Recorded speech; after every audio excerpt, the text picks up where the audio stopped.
Hello and welcome to another edition of Turned Out a Punk. I'm your host, Damien Abraham. Once again, I bring you a conversation with someone who grew up listening to punk, may or may not still be involved with punk, but had their life changed by the genre in a major way. And today on the show, huge guest, returning to the show, one of the best episodes ever was his first appearance. And dare I say, this one might top it. Chris Gethard is here. That's right. You may know him from comedy specials. You may know him from podcasting. You may know him from appearances on TV shows. You may know him as just public access. The guy is like a Renaissance person beyond reproach. But we will get to all that in 1 second. But first, if you want to get in touch with me, head over to the email address turnedoutapunkpodcast@gmail.com. That is run by my brother. Well, that didn't come out right. That's run by my brother and show producer and guest booker extraordinaire, Tristan Abraham, and he will get the message to me. You can also find me on Twitter and Instagram at Left4Damien. If you want to support the show, and who doesn't want to support the show, you can do it by telling all your friends about it, letting everyone know that you enjoy this podcast that we do each and every week. You can also subscribe to it and rate it on iTunes, and thank you to all the people that do that. Very much appreciate it. You can also head over to patreon.com/turnedoutapunk and check out some of the stuff we do over there on Patreon as well. And a massive thank you to the people that do that. Really, you keep this show kind of going. We got to get some new gear coming up, and I wouldn't be able to do it without you. So thank you very much for all the support on that. And speaking of support, this show would not be possible without the kind support of the fine folks at Vans, who came aboard a few years ago and said, Damien, do what you do, just don't do it out of your own pocket. And they help me cover the costs of some of the stuff around here, which is also very helpful. It allows me to do this thing, period. So thank you very much to Vans for that. All right. Check out Fucked Up's You're the Horse. Yeah, check that thing out. And check out, check out some stuff. All right. On to today's show. Today on the show, Chris Gethard. Now, I first met Chris years ago when Fucked Up played on the Chris Gethard Show, his incredible public access come network show, Anyway, it is one of the most innovative TV shows ever made, and we talk about that in a second here. If you've never seen this thing, there have been some wild moments, some incredible appearances on there, and yeah, so I first met him on his TV show, but I was familiar with him because I'd seen him on things for a while before that, in appearances he made in TV series and things like that. But when I got to meet him and we made that connection over the mutual love of punk and a little bit of pro wrestling as well, I knew that this was, someone I was going to remain in touch with for the rest of my life. And he has been, because that was like 7 years ago now. And here we are all these years later. And Chris has gone from strength to strength. Beautiful Anonymous, his incredible podcast, set like a new tone for the way podcasts should be done. It really is a spectacular thing. If you've never listened to that thing before, it'll really touch you. Also, he has done comedy specials like Career Suicide and a brand new comedy special, in fact, called Half My Life. And this thing is hilarious. And as with everything that Chris does, also really touching and really heart-wrenching in a way too. There's a comedy record that's going to be coming out on June 4th, and as I say, this thing will be coming out on June 1st. You got to see this if you're a fan of punk rock, and once you hear this podcast, you'll know why. You got to see it even more. He drives that point home on this thing. This has taken a long time to happen, and it should have happened way before this, because if you have not heard Chris's first appearance on this show, it's one of the best episodes of this podcast ever. It's one of the first 150, I think, way back when. So go back and check out that episode first if you have not listened to it, and then listen to this one, because it's a lot of fun. Okay, I'm not going to ramble on anymore. Remember, check out Half My Life, coming out on June 1st on Apple and Amazon Prime.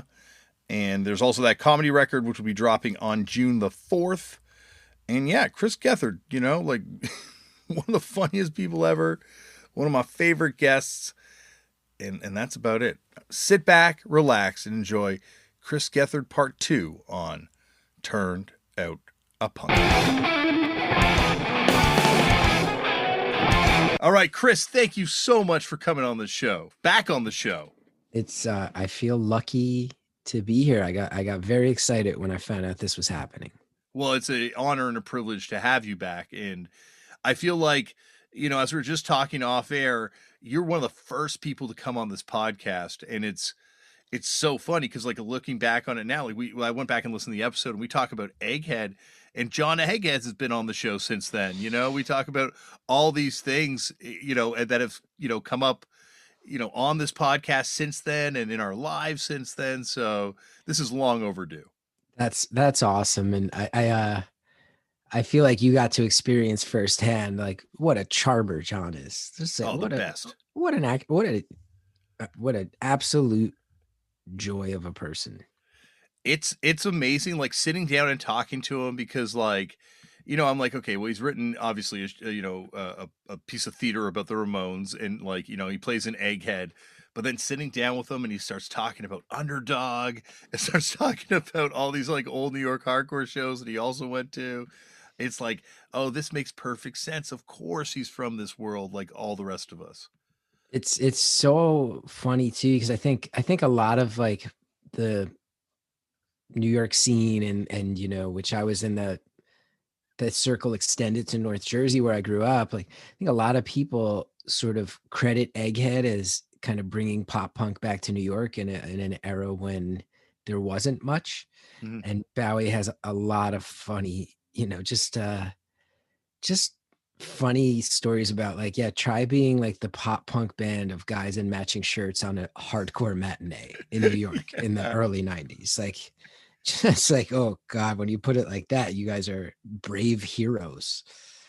Well, that's the other thing that's really been fleshed out, kind of in the wake of you coming on the show as well.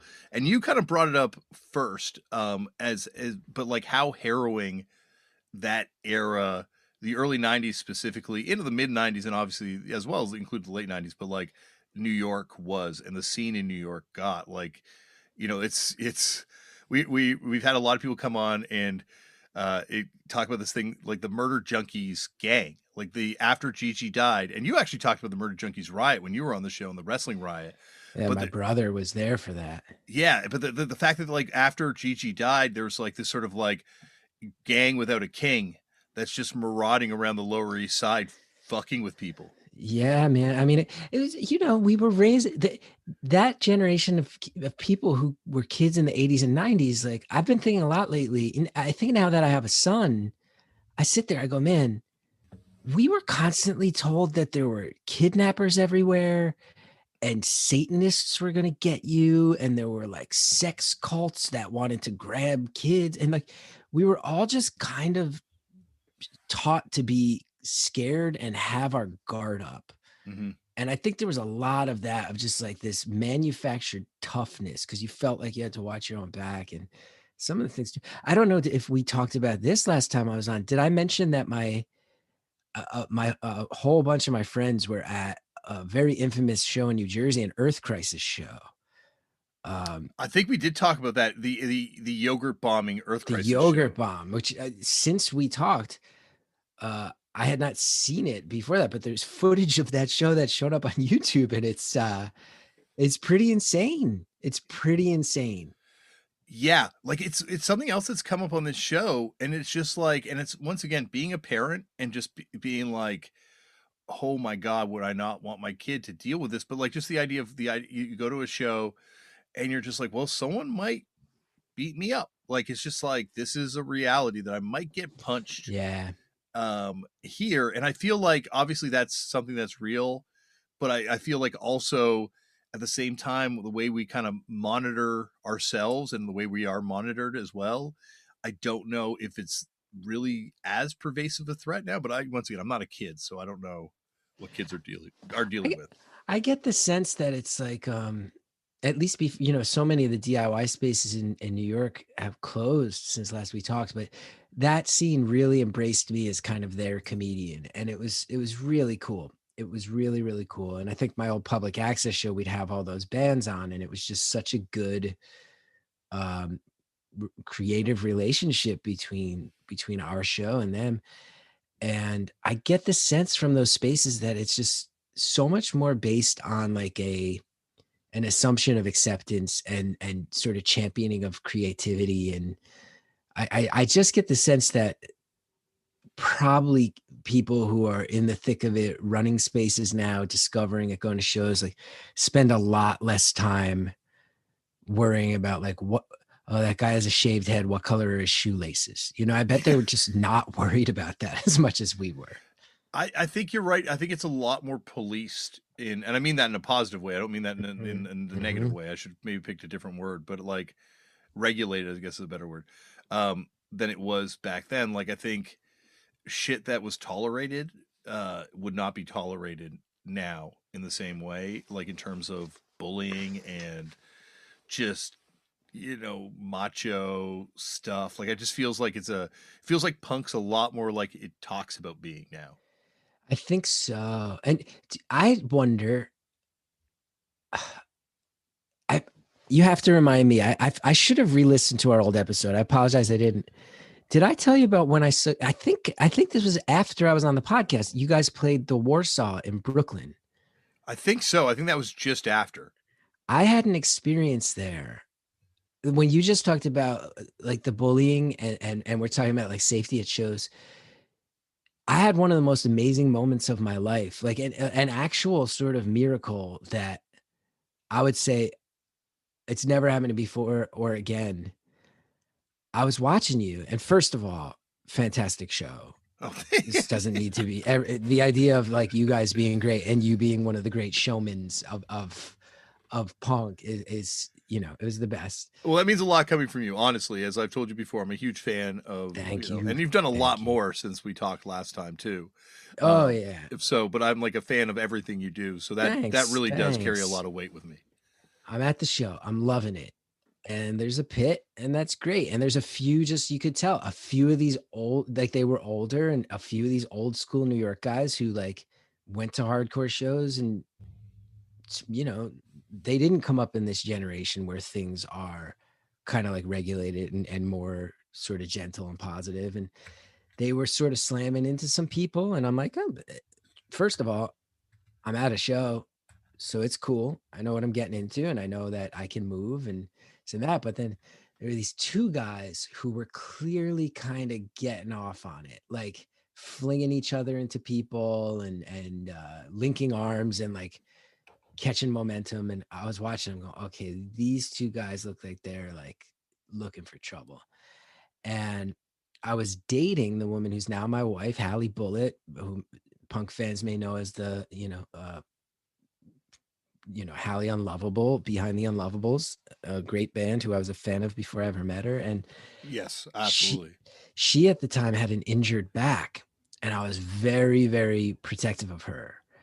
And these guys, I could just see, I got in front of her and I'm like, these guys are aiming for people. And if they come near her, it could really hurt her. And eventually they did. They came careening in our direction. And dude, these guys came careening at me, and I grabbed them each by the shirt with one hand, like one left hand, one right hand. And I'm a small guy. For anybody who hasn't seen me out there, like I'm a small person. I'm not a big person. These guys were both bigger than me. And I just grabbed them and pushed back with a force I've never summoned before or since. And they both hit the floor and like slid a few feet. And I remember that everyone who'd been watching these guys, who was kind of in the circle around the pit, sort of just like turning to me with this pure confusion on their faces. And I was like, wow, like I must really be in love with Hallie because I just summoned a strength I've never had before to protect her. And I don't know. I will say, like, few times in my life where I've kind of felt that tough. It was Uh, cool. I think everyone in the pit was like, "Yo, don't fuck with the dude from The Office. He will Yeah. fuck you up. He will." Yeah. That guy who had a very small part on the special edition of the Ghostbusters relaunch will stomp your ass. Dude, you definitely no, I think that's I don't know, like if it's weird when you're playing a show because you want that show to be like I was watching this video of this band Have Heart playing, and it's got to be one of the wildest shows I've ever seen in my life. And it's like, because it's just like 3,000, like, I don't know, 5,000 kids. I don't know how many thousands of kids, but it's just like waves of kids crashing on the stage Oh, and it's things so like that. cool. And it looks amazing. But then at the time, you're thinking, like, when you're on stage, it's like, oh, that's also kind of anxiety inducing because you're like, no one gets fucking hurt. I can imagine, I can imagine that there's got to be times where you're up on, like, one thing I don't have to deal with as a comedian is you like look out there and you're going, oh, like, I hope this doesn't get out of control. But Yeah. then on a certain sense, obviously, as a performer, there's a certain way it can get out of control, which is the biggest dopamine rush you could ask for, right? As long as it happens the right way. Um, so I would imagine it has to be a real balancing act for you as a performer in that situation. I think like now I can kind of get out of my head a little bit more on stage and enjoy it. But, Mhm. um, and I always wonder if you're ever able to do that as a comedian where you can kind of just go into almost like a cruise control, and just kind of like be in the moment and just sort of like, I don't know, I forget that the wellness term for it, but like you get your super brain going and you're just doing everything at once and it's just all coming to you so naturally. I like, but when but I'm not trying to remember the lyrics at that point. Like a lot of time, those lyrics that I'm singing aren't the lyrics that I'm actually supposed to be singing. Ah, that's so funny. But and I wonder if I'd be able to do it if I was on stage doing like where I've got like a bit that I've got to kind of remember, or a beats to a story that I'm trying to tell the story to the audience. There's Sorry. there's definitely a zone that you enter that is just such a rewarding and kind of why it's addictive, even though comedy can be a kind of lonely pursuit at times. It's like, I would say, actually, at least in my experience, and I think other comedians might echo this, is there's times where you enter a zone where you feel so emboldened to just abandon the bits and see what else happens and trust that you can come back to it and trust that you can kind of drop the plan mid sentence and you'll come back to it because you're just so on top of things. And that is a very fun, that's when it feels like you're like playing Super Mario and you grab the star, Yeah, yeah, And for me, I really think I'm at my best when unexpected things happen. Like I never want hecklers. I don't wish hecklers upon me, but when they do happen, I tend to handle it really well because I just like yeah. chaos. And my background from so many years, I was an improviser, and then that background kind of merged with the fact that I just had, like, you know so many years ago, the Gethard show, Jesus, it was 12 years ago we started it, and it was like I had a lot of aggression in me. I was still in my 20s, and I had a lot of like stuff I needed to get out, and chaos really really feels right to me. So I feel great when things go in that direction, and that's when I kind of feel like I hit that place you're talking about. Yeah, and that's, I guess, like, well, that was the thing that was amazing about that show is that it was like obviously it was a TV show there, so there was precision required, but at the same time, it did feel like it was just so chaotic. Like being on that show was like the coolest TV. Not that we've had oodles of TV experience, and like we definitely have brought chaos, but normally it's us bringing the chaos. It's not like a playground where chaos is kind of expected. Well, it was so fun for us too because that episode went so poorly comedically, and then you guys were there, which was a huge deal for us, and like, really, and not blowing smoke, like, uh just like there's certain bands that would come through and play our show, especially in the public access days when it was just a labor of love, and they'd play it and actually clearly enjoy it, and it was so validating of like, oh, this is worth doing. And to see the episode falling apart and then me just being like, do you guys want to play a couple of extra songs? And then I'll never forget you like sprinting up the steps and I think shouting into a traffic cone, if I remember. And then all of a sudden, our crowd, who was so willing to be swept up and stuff, I just turn around and there's like 11 dudes have ripped off their shirts and are just like cross-eyed, like they look like they have rabies because they're just giving into it. I was like, this is it felt so good to be like, oh, like every once in a while as a creative person, you find someone where your Venn diagrams mix and they cross over.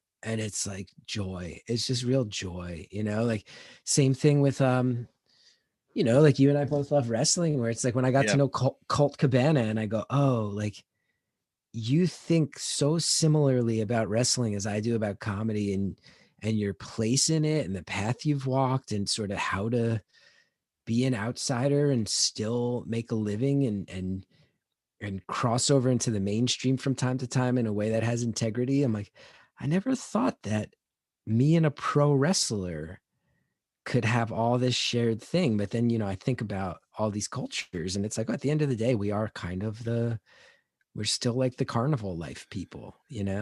Well, I like, it's funny because like since we've did the last podcast, like wrestling, the landscape of wrestling, and obviously you did Dark Side of the Ring after show, so this like has changed so much, and Yeah. it's interesting to look at. I used to always say like Cole Cabana is kind of like the Fugazi of wrestling, but he's more almost like the Sex Pistols and the Clash to pro wrestling. Like he brought in this revolution that we're still seeing kind of flourish to this day. Like he's almost like the Velvet Underground or something Yeah, to it's what he brought true. to the way people wrestle or like at Yeah. least handle themselves as wrestlers. It's so cool. And I think he really empowered the wrestlers themselves. And Yeah. like AEW, I think I've read that those founders give him a lot of credit, as far as feeling like, oh, let's sell t-shirts and build what we want to build and kind of start there. And Colt really inspired me and still does in a lot of ways. And he and I had met. We had both been booked to perform in this weird video some company was making about wrestling that they were trying to sell. And we like talked and nice to each other, but didn't particularly like, it wasn't like we clicked then. And then he reached out to me years later and was like, hey, like, I don't know if you remember me. And I did. And he's like, I you had this sitcom go bad and now you're doing this public access thing that's nuts. And he's like, I was in the WWE for a minute and got fired, and I'm doing something with my podcast and I think we're very similar people. Like he just reached out and put it on the table and we've been super close ever since. Mm-hmm. It's cool to see the attitude. I really love seeing, and I don't think Colt grew up like a punk fan, but he No. certainly stumbled into living with a lot of the ideals that music taught me that allowed me to keep my head above water. And he just kind of organically found those, and to see it show up in other disciplines is just so cool. He like definitely strikes me, and he denies this. Like when I've asked him about it, and I'm not like obviously close to him like you are, but like I did ask him about the punk stuff, and he's like, "Nah, it was never really my thing." I think he just is like one of those guys that if he had grown up in a different social circle, 1,000% he would have been a punk or hardcore kid. Like I was just gonna say he's built like a hardcore kid for exactly, sure. like And like has fun putting people on their ass, and like he would have loved it. It's just nobody gave him the right mixtape in high yeah, school. That's yeah. it. That's the only difference between him and me when it comes to that side of things. Yeah, you just need that one. You need someone to give you the band, right? Like, and everyone's got their band. It's not like one band that's going to do it for everyone. But like, I do think there's a band out there for everyone, and you just need to hear it, and then it'll click. Well, it's funny you say that. And if I'm gonna, I hope this doesn't come off as gross, because I got this new special I made that I self-funded, where I filmed it at 10 different venues and like showed the in between. And for me, I remember bigger than, like, I had friends giving me mixtapes and my brother's older friends were like taking me to shows and stuff. The thing that convinced me completely about punk, and which this new special is like, anybody who's seen it, I think will laugh when they see my special, because I had a buddy tell me, okay, if you want to get what this is about, like, listen to all these songs we're giving you. But he was like, there's this little record store in Montclair, New Jersey called Let It Rock, that for, I think, a lot of North Jersey kids of my generation, they go, that was the place where we all went for our records. Mm-hmm. And he's like, go to Let It Rock. They may sell copies of this VHS tape called Another State of Mind. And that will teach you everything you need to know. And that for me, I think even more than any of the like music I was buying or being given, that for me was the flashpoint of like, holy shit, this is cool. Like this is expressing something. And that was the mixtape that Colt Cabana should have received. Yeah, that's the greatest road movie. That's up there with The Wizard of Oz as one of the greatest road movies of all time. I just rewatched. I've rewatched it a couple times in the course of like making up my own like comedy road doc, Yeah, doing and your own Other State of Mind. yeah, like really. I mean, I sent the director who came out on the road with me. I sent it to her. I was like, please watch this because this I'm trying to rip this off, and I really did. I was like, I just want to make a thing that's like a tribute to this, and there's so many sentences. I probably haven't watched it in 20 years, and there were sentences where as the people were saying them, I was like finishing the sentence alongside them, going like, man, I didn't even realize how much this was embedding in my DNA, and like how much I wound up liking these bands and seeing like these people who I was sitting there trying to Google what happened to some of those people, like some of the random talking heads. There's this kid, Jim, that they keep interviewing. And everything he says in the course of that documentary, I'm sitting there going, I completely agree with that now. I remember my jaw dropping to hear someone express that when I first watched this thing.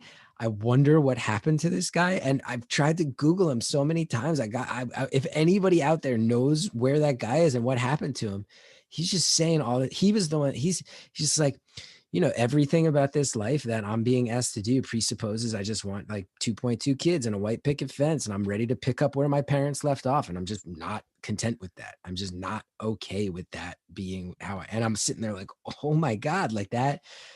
When I was 14 and first watched this thing, that I walked away with that in my gut. Like I walked away with that in my gut of like, it's okay to not want that thing that everybody says you should have. I was like, oh my God, that movie.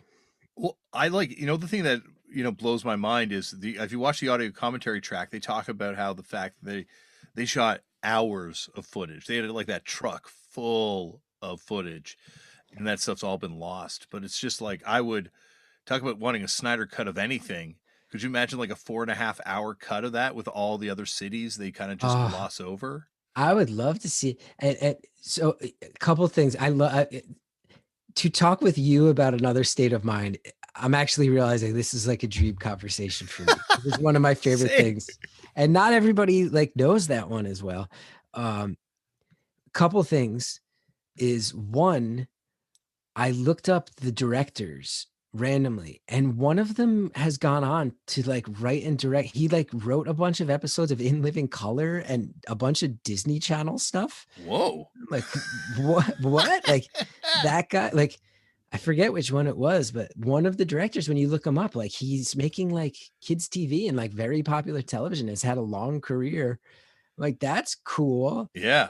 And then I've never heard the director's commentary because I owned it on VHS and now I can watch it on the internet. But I got to get the DVD because I've read that director's commentary is really kind of like harsh to Youth Brigade, and I'm fascinated. I hear that the directors and the social D people involved were just straight up like, yeah, they were like kind of annoying the whole time, man. I was like, I think oh there's like wow. two, and I remember there's two. There's like one that's just the Stern brothers, and then there's one I think that's director and Mike Ness, where Mike Ness is like super kind of reluctant to talk. But yeah, I remember there being like a weird conflict. Like, I remember maybe it's the I don't want to. I gotta double check this with the Youth Brigade guys who've been on the show too, and talked a little bit about that tour, and just yeah, like thank the punk gods because they had the foresight to be like, let's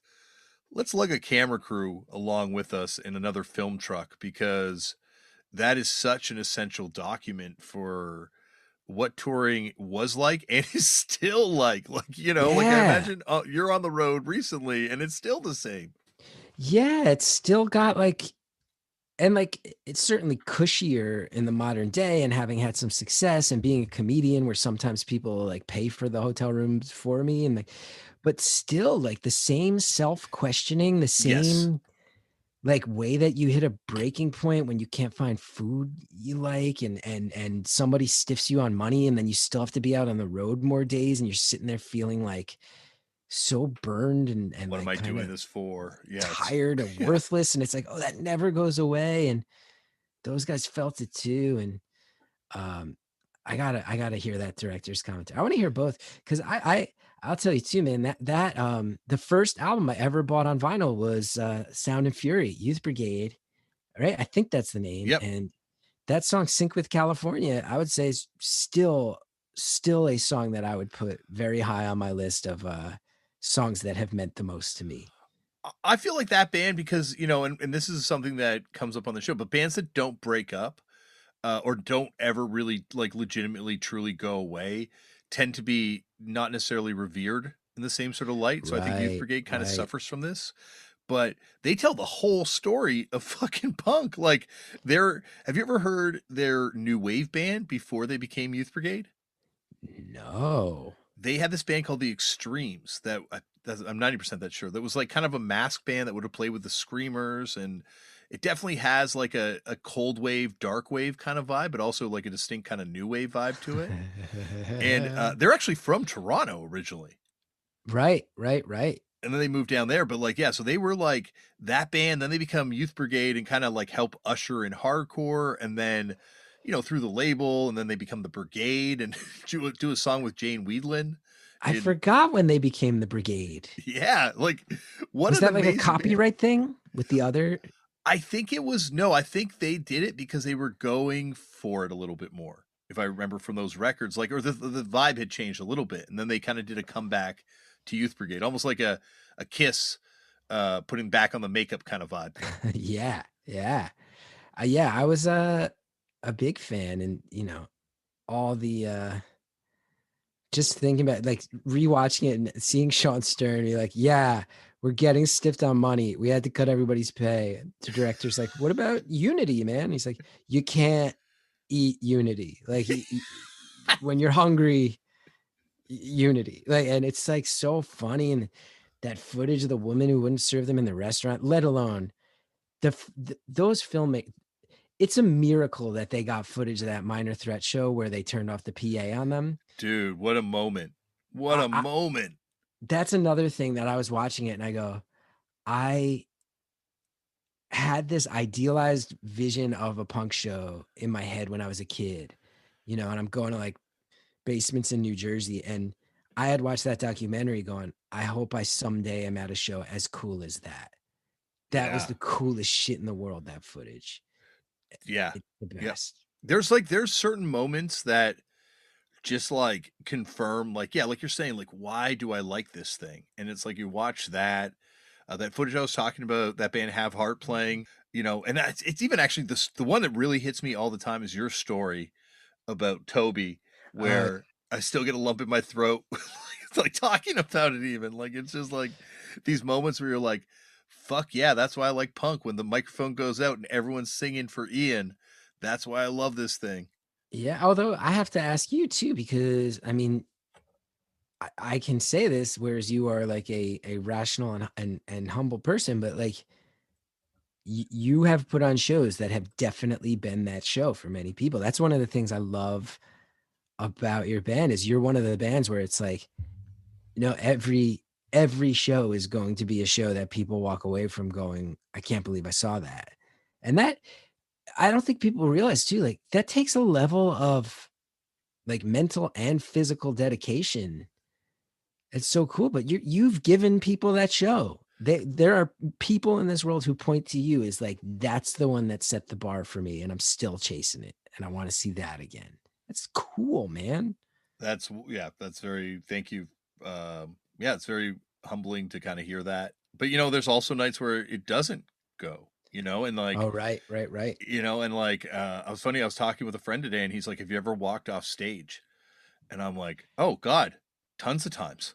Like dozens and dozens and dozens of times, embarrassingly so, where it's gone so badly that I just couldn't deal with it because I'm so addicted to the high of it going right that when it went really badly, I just if when it goes so fucking bad, like Yeah. so bad. Every once in a while, it still does. Like, stop me if I told this one. Did I tell you that my bouncing soul story?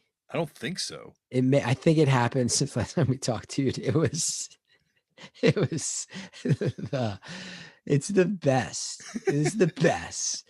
And like in the moment, it's one of the when I say people ask me what's the worst show you've ever done, and I often cite this. It was one of the hardest experiences to live through, but it was so bad that even while it was happening, I understood. Like I was giggling under my breath because I'm like, I will have this story forever. Brooklyn Vegan organized this show, and it was kind of like curated as a Jersey night in many ways. Not every band was Jersey, but it was headlined by the Bouncing Souls, and I think it was Brian Fallon played a solo set too. Okay. So they asked me to host it. Brooklyn Vegan was like has been very kind to me over the years, and they asked me to host it, and I'd done a bunch of stuff with them. And Music Hall of Williamsburg, for people who haven't been there, it's big space, fits a lot of people. And I go there, and it's just, I grew up there and I love these people, but it was just Jersey Shore punks. And that's a particular breed of Jersey punk that's like a kind of like aggressive, and everybody's wearing hoodies and sort of have that, they come from the shore where it's like the locals only thing with a Shore lot of style. their Shore, I'm very familiar with it. Like, yes, you. yeah. If I think if you know it, you know it exactly. It's a And different they type were, of punk. I'll tell you what they were not in the mood for that night was some guy talking. And the first time I went out, they were like, okay, go warm them up. I think I had to do like between 10 and 15 minutes and then bring out the first band. And if I mentioned that I was from New Jersey or dropped references to Jersey, they'd like pay attention. And I got a couple little pops off of like referencing, you guys are probably Jersey Shore people. You probably know that clown sign, that big clown outside the liquor store on Route 35. And they'd be like, yeah. And then I'd be like, all right, finally, I have them. Let's do some jokes. And I'd go into my jokes and they would just start heckling. And I got booed off stage. As I was introing the first band, I was Oh being my booed off stage. And the dude, I get off stage and I go, I'm like shaking a little bit because I don't care how long you do it. You're going to bomb and you're going to have nights that go awful. As a comedian, like there's still going to be at least as you're walking off stage, you're going to be shaken up. There's no way around it. And then, Well, the you're more, not psychologically prepared for that kind of. no. Yeah. And no matter how veteran you get, like you still have to shake that off. It might take you 30 seconds, but that's a tough 30 seconds. And it's longer than that for me. And I go back to the dressing room and I sit there, I go, oh my God, there's 4 more bands that I have to intro. And and I went out, dude. When I tell you I got booed off stage 4 times in a single night, I am not exaggerating because they made a game of it where I'd walk out and they were like, didn't even give me a chance the next 2 times. And I remember feeling like such a pariah, like that band, really nice people, Ina Co. Um, they were a Brooklyn band. They were like the only ones talking to me. And the other bands, it felt like they didn't even want to like look me in the eye so as not to inherit the stink. They didn't like want the crowd to sense that I had even interacted with them so that they didn't inherit the suck that I was bringing that night. And the Bouncing Souls, who, they're like a very big band. But I mean, like I hadn't even said hello to them yet. And it never happened. Like I did not even make eye contact with a member of the Bouncing Souls. And it was What that really? That's yeah, it was a hard. so See, brutal. I like their music, and growing up in Jersey, they were, and a New Brunswick guy, no less. Oh, Like they're gods. Yeah. gods, like Bill. I think a lot of people would say they're probably the ones who busted open that whole New Brunswick scene. It's just like the Lifetime, the Ergs, Screaming Females, like Jesus, But I've only sadly had bad experiences with Bouncing Souls because I had that experience, and then when I was a kid, probably 16, I went to see them at the Wetlands in New York, and I was up front, and the lead singer is definitely an accident, but I was right up on the edge of the stage, and he was kind of like spazzing out with some of his moves, and he accidentally kicked me in the face and broke my glasses in half. I've had very bad luck with the bouncing souls. God. Extremely bad luck. Oh, that is brutal. Yeah, I mean, getting booed off stage 4 times one night, like that ride home was about as lonely as it gets, about as lonely as you can feel. So Yeah, especially at a punk show too, because that I imagine I don't know, like not to put that on you, but I imagine that would feel almost like going into it, like, oh, this is a slam dunk. Like it's not like playing to like a crowd that doesn't get it. Like I got them in the palm of my hand out of the gate. Like I would let feel al- that way. let alone with the Jersey stuff. Like I'm like Jersey knows. Like I have an intense amount of love for my home state. Yes. And that's been on public record. Like, I'm like, this is Jersey Pogs. This is going to be a breeze, easy money. And instead, the hardest money I ever earned.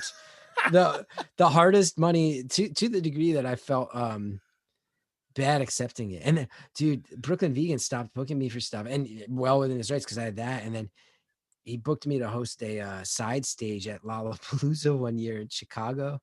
And it was like a corporate sponsored stage for some car company, and people were playing like unannounced sets on this side stage, so no one really even knew it. So very few people were showing up. They had the stage built where there were like all these carnival games and cars kind of blocking any view, so people couldn't even walk by and notice something existed. And their whole thought was like, in between bands, you'll do crowd work to keep the people hanging out as like the next bands are showing up. And of course, like I think Frightened Rabbit brought a crowd. They were great to see them that intimate, by the way. Yeah. But like the whole crowd leaves. They want to go see other bands. Nobody's like, oh, now this guy's gonna come out and do crowd work.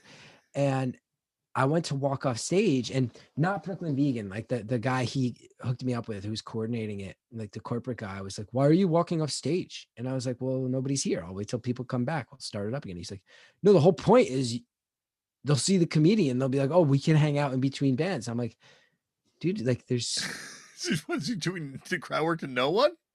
for 90 minutes. Oh my God. I was adding it up throughout the day, like stretches of 20 straight minutes. There was a girl, one of the little carnival game booths they had set up was this girl in doing like painting people's faces. You could get your face painted. And also arranged so horribly that no one could see she was there. Stretches where it was just me talking into a microphone with this, like literally going like, oh, where are you from? Oh, that's cool. I've been to that city. I ate at this restaurant. It was good. Is that like a place people like? Like just having a conversation with one person into a microphone where, dude, I'm telling you, my friends, if anybody watched my old TV show, there was a guy who used to dress as a banana, and he married Bethany, who was one of my like cohorts on the show. And they were there at the festival watching bands that year. And they were like, oh, let's drop by and see how Geth's doing at the side stage. And they didn't say hello to me because while they were still like 20 or 30 yards away, they froze and said it was too sad, and they didn't want me to like be in my head that anyone who I knew saw it. And Bethany told me she cried. Bethany told me she cried because like my career had like had some ups and then had some big downs, and I was in the middle of some downs, and she was someone who I had like leaned on and confided in about that. And she said she just saw me doing crowd work to no one and started crying. I did a gig so bad that it made one of my best friends cry. Oh, I've never been in that exact position, but I've been definitely booked at different things, different events, and it's like I've cleared the room. Like I've been booked to DJ and literally washed the room of people. Like just everyone's It's leaving en masse. well, it's funny. I actually just did like I did a podcast with Jeff Rosenstock, who's like just he's a good friend of mine. He's just so brilliant, and I kind of look to him for like ethics and like how to approach things in the modern day. I love him and I love his music. And I was actually saying to him, I was like, I feel the great kinship when I watch the opening band on a show. Because the way that you can very often see just no one pay attention to the first of those four bands, and they have to just get through the set. I feel a very strong like emotion. I share the emotion of that band. That to me, from what I've seen, seems like the closest bands would have to the feeling I have when I bomb of, yeah, you're the first band and no one's here to see you, and people are just sort of like aggressively not giving a shit in a way that doesn't even feel nice. Like it feels actually mean the way people are not paying attention. I identify with that. I also love it when a band turns the room and they hate them. You know, they just hate this. Oh, that's great. Yeah. And because I've been there, you know, on stage, and it's not necessarily the most pleasant thing to go through, but I love, like, we took Kurt Vile on tour and people were heckling him, and you just be like laughing right back at him, like the whole time. Or Psychedelic Horseshit, when we took them on tour, it was kind of the same sort of vibe. And I just like, I don't know, it's just something like I really admire that tenacity and that kind of toughness when you see someone bombing and just being like, you know what? Fuck it, you got to sit through this. So Seeing the people who can have fun with it, and then like one of my favorite things is the people who sense a disaster, give into the disaster, do more, say, sure, fuck it, I'll do more to turn you off. And then a small segment of the people actually start to go, oh, this is actually awesome. And I respect you because you're just pouring gasoline on the fire in a way that's actually pretty fascinating to watch. That's fun too. oh yeah, That's really definitely. fun. Have you ever done comedy in like Germany on tour or like France or anything? No, I really want to go. I really want to go to those scenes. I've done um as far, obviously Canada. I mean, Canada is such a, the Just for Laughs festival is like the Y- big one. Like Yeah, the it's huge one. That's like so the connected. But I've done Ireland, Scotland, and England are the foreign countries where I've performed, and those are the easy ones. But I really want to go to Germany in particular. I've heard is so cool, and there's like a whole. I've heard there's weirdly like a whole circuit people do of Scandinavian countries. And a lot of my understanding, I might be wrong about this, but I've heard a lot of English comics will go do this circuit where they hit up like Finland and Sweden and Norway and bounce around there. And I'm like, I would love to do that. It'd be yeah. amazing. Well, I could definitely see that because like you go those places and English is obviously spoken. It's sorry, English is very, you know, it's very common how it's spoken there, and it also feels like sometimes when I'm on stage talking in the middle of the sets, especially in countries where it's not necessarily as spoken. I just find my materials just like, not that I'm doing comedy, but I mean just even the stuff I'm saying is just not landing in the same sort of way. So I just wonder what it would be like to do comedy where it's so much about the stuff you're saying landing. Yeah, I really want to try it. Like, I wonder how you feel. I'm feeling like this pandemic. One of the small silver linings, and there are not many, and none of them make up for this horror show of a year and a half. But I feel like now is a time where, and every artist has a chance to push the reset button on any aspect of their career they want, that like you're not going to get again. Mm-hmm. Like you'll get locked into your habits and your reputation. You're never going to have another time where you can, 18 months off, so when you come back you can change things. And I've really thought long and hard about how I want to do things differently moving forward. And one of them is like, I have this great job where I get to travel, and maybe if I go to Luxembourg I'm not going to make much money, but if I have the ability to do a show there, I should go do it because it's a challenge and a beautiful thing. And like, why wouldn't I? The only reason not to is because I wouldn't make as much money, and that's not a good enough reason. So there's like a checklist of things that I'm like, these will be the new standards for me moving forward, and that's one of them. It's like, go more places for the experience. Get back to that. No, I feel 100% like I want to come out of this thing better than I went in, and and like be it the way I don't just every I think I'm going to handle every experience differently because I feel like all of us, like you're saying, it's like a reset where we all got to experience for 18 months what it would be like if we lived out this sort of like dark fantasy and quit and just like stayed home. Like what would that be like? Yeah, which And I think about doing all the same, time. same. Like I get depressed and I'm like, I should get a 9 to 5. I'm so burnt and tired. Yeah. And sitting in hotel rooms, just sometimes literally crying, thinking about like, what am I doing with my life? And now just like, Oh yeah. I can't wait to be back in a hotel room thinking about just like what I'm going to do that day, going out and just seeing the world. Like we're all Scrooge waking up. What day is it, sir? We're all there now. 100%, 100%. And I just did I've in the past 3 weeks, I've started doing my first shows back, doing some stand-up sets. And I was really on the verge of quitting. There's a bunch of things happening within the comedy world that I find very tiresome. And then I've had some like sort of some like personal uh things happen with other comics where I'm like just tired of this. And then I get on stage and I'm able to do it again after all these months. And I was so shocked at how much I loved it because the thing that I forgot not having it, and that if I'm being honest, probably also for many stretches have forgotten as I become complacent and take it for granted, is it is not about me and it's not about my experience.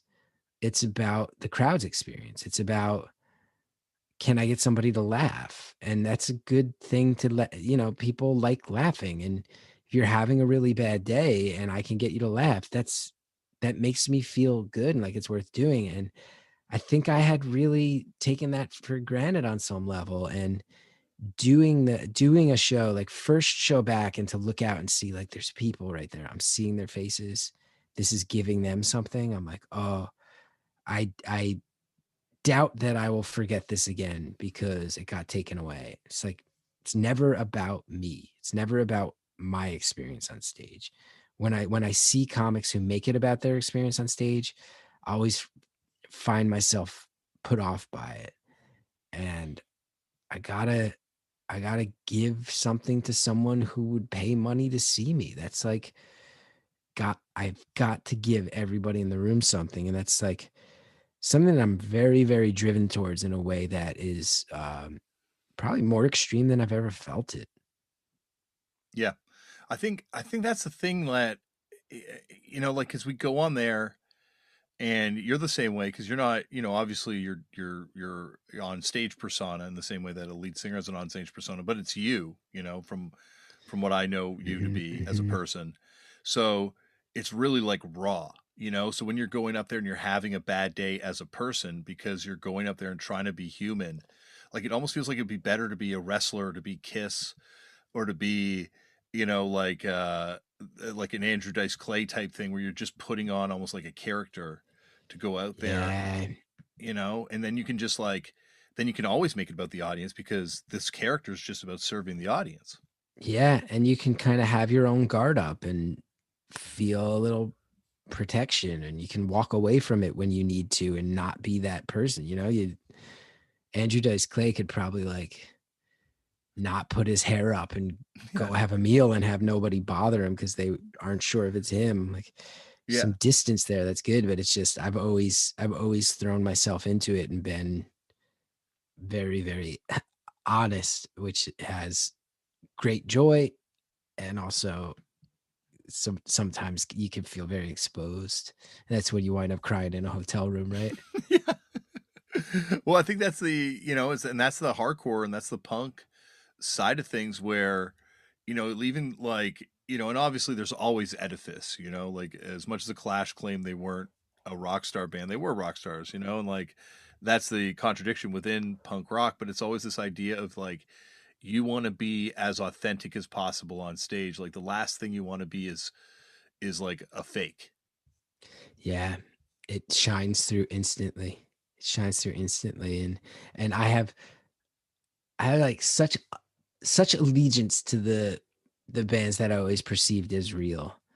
Um, to this day, like I think a lot about um how much I still love J Church, Mm. even though that they put out so much stuff and so much of it was great, but just you can't put out every song you ever write. Like there's going to be some flaws and but it's Lance Hahn just I was able to meet him and message him a couple times before he passed, and he was just such a genuine person that it's like I will always feel fiercely devoted to this band. Are they the best band?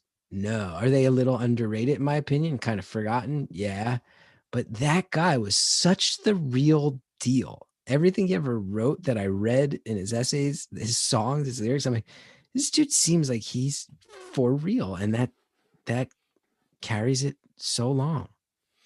Yeah, no, he's definitely like sadly, well, not sadly, sadly that he passed away, but I mean, I unfortunately for myself never got to meet him.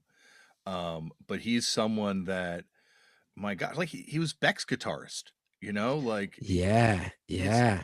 it's like he was just that person, and everyone that came in touch with him seems to walk away by saying, yeah, like you're saying, he was the real deal. Like this is one of those people that like they're the reason you kind of like want to still be involved in this thing. There's a lot of a lot of reasons to not want to be involved with punk and not be associated with punk, but there's some people that you hear about or meet that just are like, yeah, that's why I'm in this thing.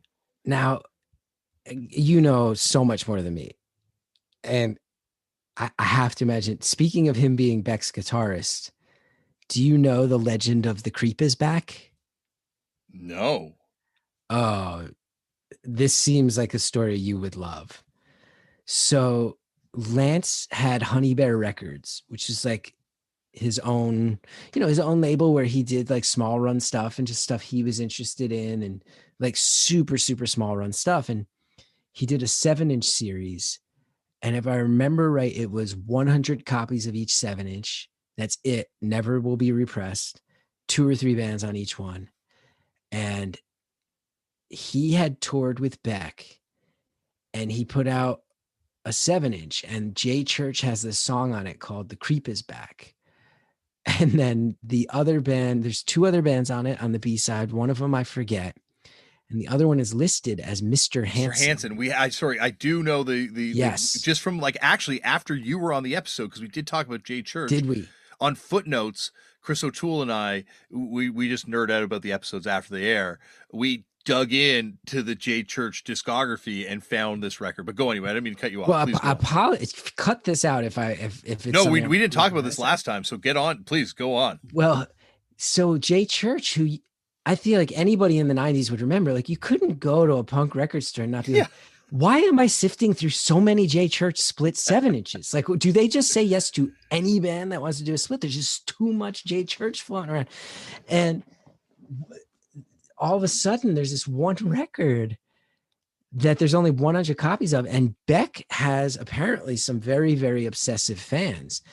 So there's this weirdly, this like one Jay Church 7-inch that when it goes up on eBay, like once in a blue moon, it'll go for couple $1,000 sometimes. Yeah. And it's impossible to get your hands on. And it's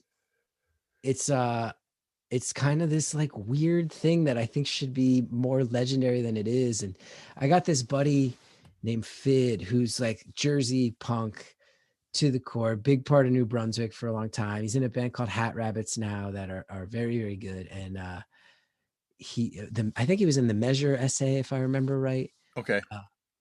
And he is an obsessive Jay Church fan who I wrote about this for the Talkhouse because he has every single Jay Church release, which is hard to do. There are a lot of them. He tracked down every single one and he couldn't get The Creep is Back.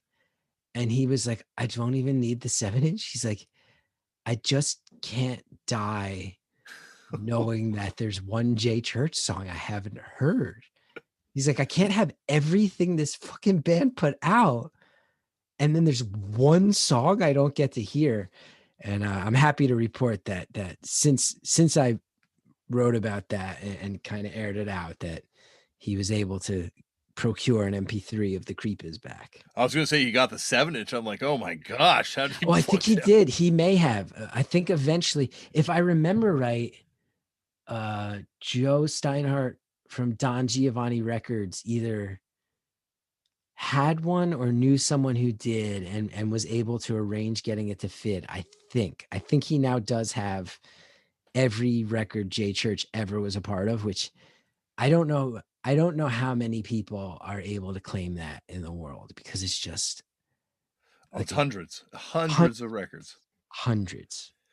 I love the worlds they link as a band, like going through and being like, oh yeah, they did that thing with Discount, who wound up becoming the Kills. They did that thing with Watt Tyler, who also weirdly connect to Hard Skin and all this sort of stuff too. And it's just like it feels like they were a band that just yeah, like from Beck to all these other worlds, just was like like the epitome of the punk band. And let alone being like part of the Bay Area scene, and like he was Blake Schwarzenbach's roommate, and Adam played drums on a lot of his records, and then he had a column in Maximum Rock and Roll, Mm-hmm. and uh, Adam told me a story about him, um, because I'm lucky enough that Adam Fowler turns out is like the nicest person in the entire The world. nicest. It's amazing. A shockingly nice human being who makes you feel comfortable. And it was actually when I wrote that thing about Jay Church, he reached out to me and was like, thanks, man. Cause like, he's like, I kind of am the guardian of the back catalogs of Jawbreaker and Jay Church. And he's like, and Jawbreaker obviously is Jawbreaker, and we're lucky about that. And he's like, but it always breaks my heart that more people don't remember Jay Church, because they were good. And like Lance had an impact on a lot of people. And um, he told me, I hope it's okay with him that I would tell this story, but he told me that like one thing that made everybody in that sort of Gilman Street Bay scene laugh so hard was, it's not going to sound funny at the start, but when the Rodney King riots broke out around America, it was that like 92 or 93, um, starting in LA and then kind of spread. I guess San Francisco, there was some rioting, and there was a picture that wound up on the front of a newspaper of a guy running out of a Radio Shack with a whole bunch of remote control cars, like a looter. And everyone in the punk scene who saw it was just like, it is so clearly Lance Hahn. Like, he's one of the most distinctive looking human beings. Like, if anybody out there knows what Lance looked like, he's just a very, very unique looking guy. And it's like he had like a bandana over his face, but everybody was just like, Lance, like, you like stealing remote control cars. And like, but if you ever read the essay right for MRR and on in his newsletter, it was like the guy was not a fan of capitalism, and Yeah. was, like, really vocal about that in a big way. And he was like, oh yeah, no, like if people are kicking down doors of corporate entities, like, yeah, no, it fits my ethos. And the funny part though is Adam told me that like he didn't realize that uh none of the remote control cars had their remote controls with them from whatever display he stole them from. So he just stole a bunch of useless toy cars and didn't even have the pleasure of using them. I think that I may have butchered it. And Adam, please forgive me if you didn't want that one aired out and if I got the details wrong, but it makes me laugh so Oh, hard. that's awesome. Just him getting caught up in a riot and being like, fuck it. What can I guess I'll take these fucking cars, man. Like, the dumbest thing you could ever steal. But that was like definitely that sort of crime think 90s, like, yeah, like, I'm gonna use phone dialers, like as long as it's a big corporation, Yeah, yeah. fuck them, steal whatever you can, like Kinko's photocopy Oh, scams. that's what I did. I put out 2 issues of a zine in high school, and I had a friend who worked there who floated me hundreds of dollars in gift cards, and I was like, I'll steal from Kinko's. Yeah, I don't care. that's what Who it was all. It cares? was all about, like using like any means necessary to kind of like get from corporations, like like hacking and trading software and all this kind of stuff that now is Yeah, completely impossible. But back yeah. then, punks did it. Yeah. Although I tell you, I once had somebody uh kind of um sort of like bust on me and give me like make fun of me a little bit because they realized that I pay for music. And they're like, dude, come on, like it's all out there. And I was like, no, that's artists. That's not corporations. Like, what are you Yeah. talking about? What are you Yeah. talking about? Like, I'm lucky enough that I make a living. Like, yeah, I'm gonna give money to artists. I'm not It gonna come on.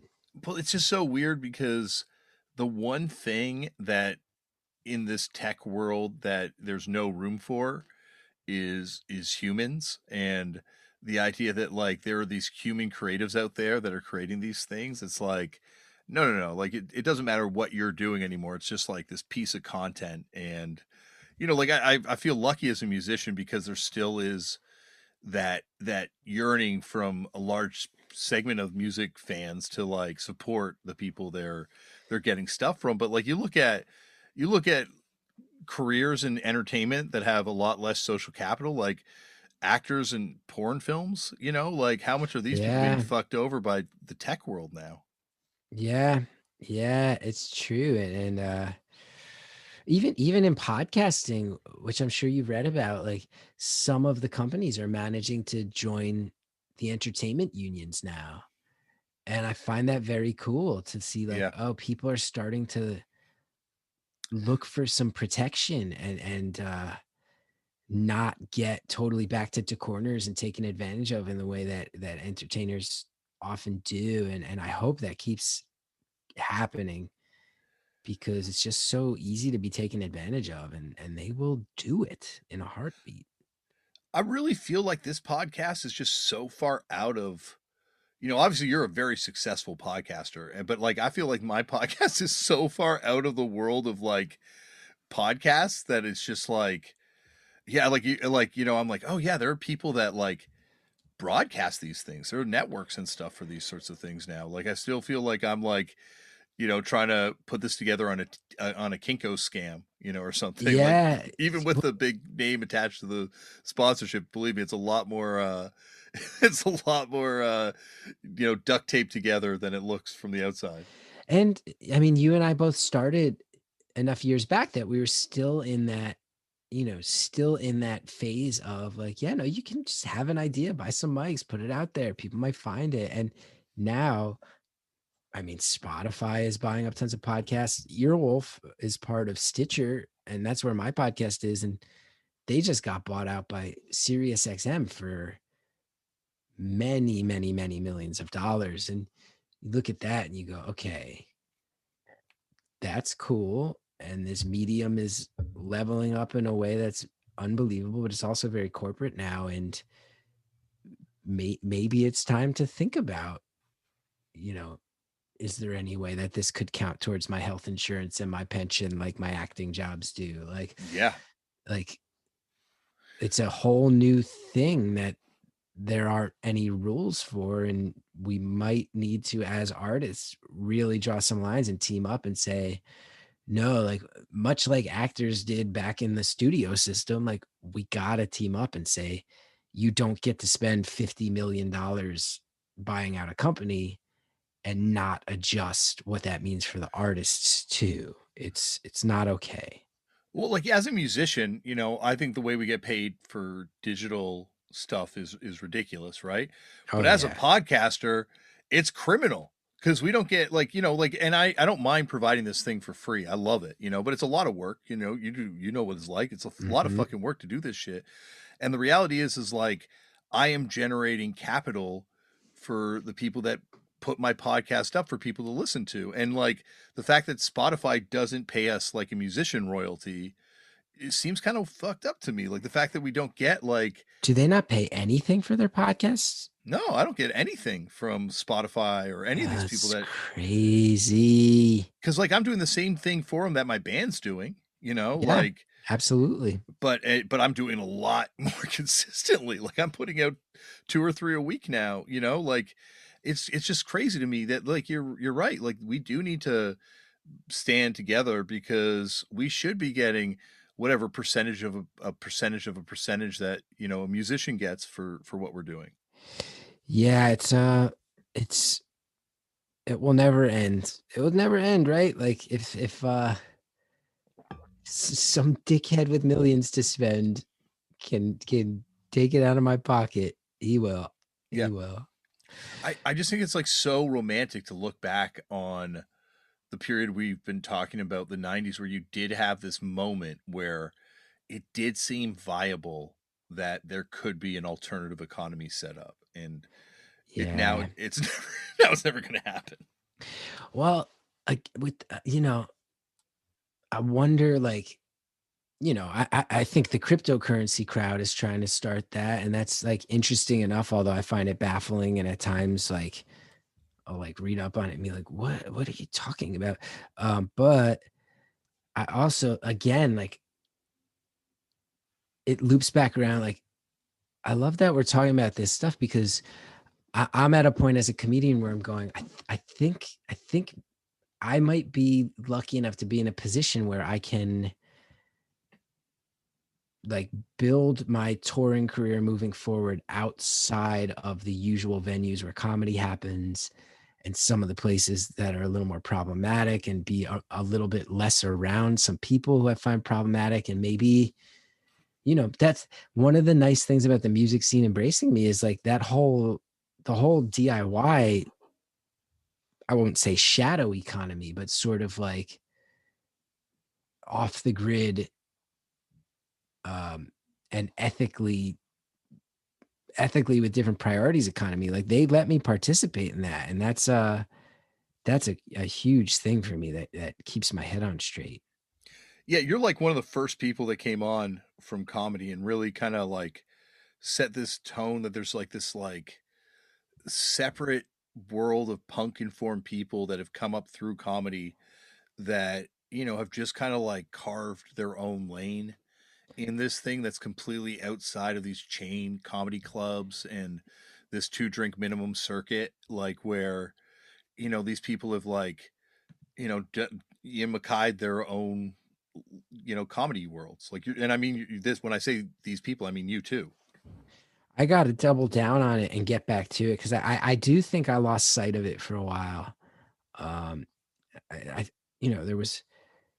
there were stretches of things for me where like my career finally got going and felt a little out of my control. So I sort of needed other people to help because I was so overwhelmed. And then now things are slowing down again, which is, terrifying on some level, but also means, okay, I can grab the reins again and I can get back to that and, look to the people I really admire to do it. Like, Kyle Kinane being first and foremost, I think, amongst the punk comedians where you go, yeah, like it's doable. It's doable. You can find venues that are so far off the grid. And I actually I have new agents now. And when I was in between them, I I was working with Brian, who's the front man of Nightbirds out of Jersey. Great former guest Oh, too, since you've been on the show.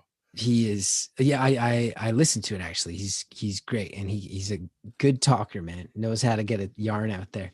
Um, but he also runs a booking company now because just from booking his own stuff so much, he now helps other bands who he's friends with. And I was like, would you help me? And he was like, yeah, sure. And then it was such a pleasant thing that I now have this setup where I'm with like a traditional agency and they'll help me get my acting work, which I need for health insurance and writing gigs and all the things I can't get without an agent, unfortunately. And they'll book me for road gigs like my beautiful anonymous live and stand-up gigs and sort of, you know, conjunction with that.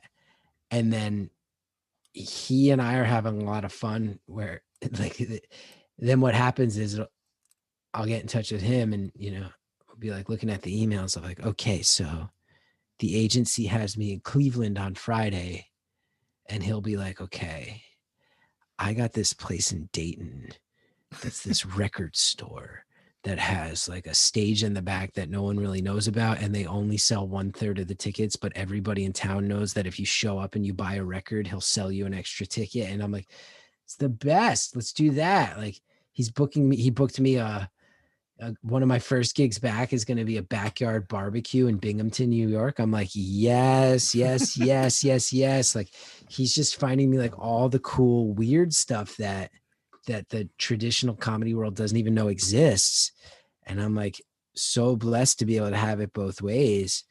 But it's so exciting. It's so exciting to be like, yeah, like And that kind of style of touring, I think, keeps you sane. Like that prevents the freaking out in the hotel room alone. Like even though it's a nice hotel room, it becomes like kind of a gilded cage at a certain point mentally. Whereas when you're actually out, it forces you to get out of your shell and interact with local people and experience stuff, which just prevents the bad thoughts from getting in. Like not to put this on you, but this is the stuff I deal with. oh, same, same. And it's totally true. It's like you play an interesting venue, you meet more interesting people. Like you stay in a I try to avoid, like the chain hotels, and Airbnb has some major issues, but like I'll like I remember once I was playing Charleston, South Carolina, which I really enjoy that town. And I just went and got an Airbnb where it was like it was this good setup where it was like pretty cheap, but it had 2 bedrooms. Like me and my opener could both be there. And like we showed up, but it was one of these Airbnbs where it was like you didn't have your own place. You're like staying with the guy. Yeah. And I showed up and the guy just like took one look at me and like he comes out to give us the keys and show us the place. And he's like, aren't you were on the fucking Office? Aren't you Dwight's friend on the Office? And I was like, yeah. And he was like, what the fuck is going on right now? And I was like, I'm gonna doing shows in town, so I'm just gonna like stay in your house with you, dude. And then like we sat up talking all night, like me and this like random bro who's like, is Dwight nice in real life? I'm like, yeah, he's great. He's like one of the nicest people I've ever been around, man. He's like, good. Yeah, I always thought that. I'm like, go avoid the fast food, avoid the chains, and You're meet describing people. my nightmare. Like that last thing I want to do is like book somewhere to stay. I'm tired after the show, and all of a sudden I'm in a fucking Punisher's house who's asking me. It's true. I didn't learn the word Punisher until I had enough musician friends, and I do get my fair share of them, and I try to like everybody take a deep breath and be like, oh, it's because they like me. That's good, flattering. But Well, yeah, and like I don't know have if you've come to this. fun. Sorry, I didn't mean to cut you off. Sorry. Oh no, go for it, go for it. I've come to a realization that I am a Punisher, and I was a Punisher as a kid. That's but you've converted it into this podcast where you get to talk to your heroes under the auspices of it being its own creative project, and then you get to just nerd out and ask them all the questions you've ever wanted. You turned it into a cool thing.